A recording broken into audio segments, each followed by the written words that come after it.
ఓం శ్రీ శరవణ భవాయ నమః. Hi friends, welcome to my channel. ఇది నాకు 5వ వారం అండి నేను చేయడం పూజ. 4వ వారంలో మీకు ముగ్గు ఎలా వేసుకోవాలి, ఏ ఫ్లవర్స్ యూజ్ చేయాలనేది మీకు చెప్తానని చెప్పాను కదా. ఇప్పుడు మీకు మెన్షన్ చేస్తాను, పూర్తి డీటెయిల్స్గా వివరంగా చెప్తానండి.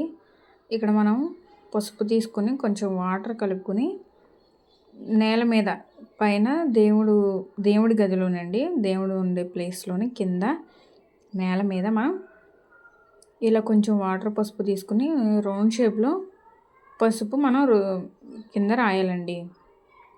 రాసుకున్న తర్వాత మనం ఇప్పుడు ముగ్గేసుకుంటాం.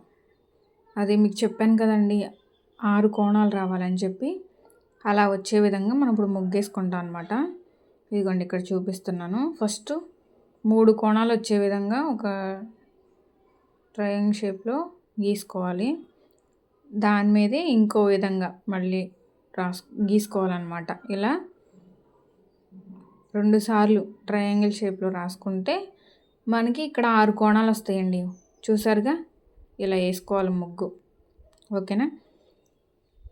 ఈ కోణాలు 6 వచ్చేసాక అక్కడ మనం ప్రతి కోణానికి కొంచెం పసుపు, కుంకుమ, అక్షతలు వేసుకుంటాం అన్నమాట. ఎందుకంటే 6 కోణాల్లో 6 పిండి ప్రమిదలు నిలబెట్టాలన్నమాట. ఇక్కడ మధ్యలో ప్లేస్లో మధ్యలో పసుపు కుంకుమ వేస్తున్నా కదండి, పసుపు వేస్తున్నా, అక్కడ మనం సుబ్రహ్మణ్యేశ్వర స్వామి ఫోటో పెడతాం అన్నమాట.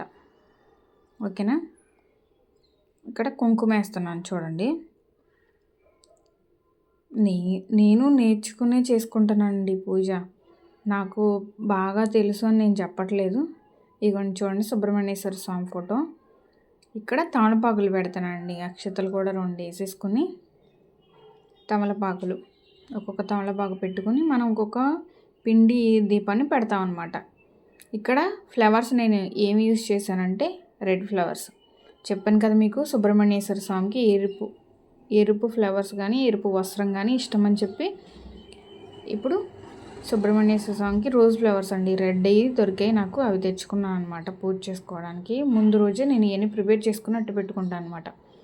కొంచెం పసుపు వేసుకున్నాను, కుంకుమ, తర్వాత 2 అక్షతలు వేసుకొని ఇక మనం పిండి ప్రమిదలు పెట్టుకుంటాం అన్నమాట. సుబ్రహ్మణ్యేశ్వర స్వామి ఫోటో దగ్గర కూడా తమలపాకును పెట్టుకోవాలండి. చిన్నది ఉంటే వేసాను అక్కడ. ఇక్కడ చూడండి, దీపానికి కూడా రెడ్ ఫ్లవర్ నేను పెట్టుకుంటున్నాను అనమాట. చెప్పాను కదా మీకు ఎరుపు అంటే ఇష్టం స్వామివారికి అని చెప్పి. ఇది లాస్ట్ వీడియోలో డౌట్స్ ఇవ్వండి మీకు.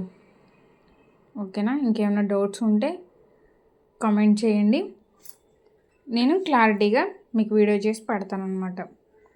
ఓకేనా. ఇలా పూజ చేసుకుంటాం.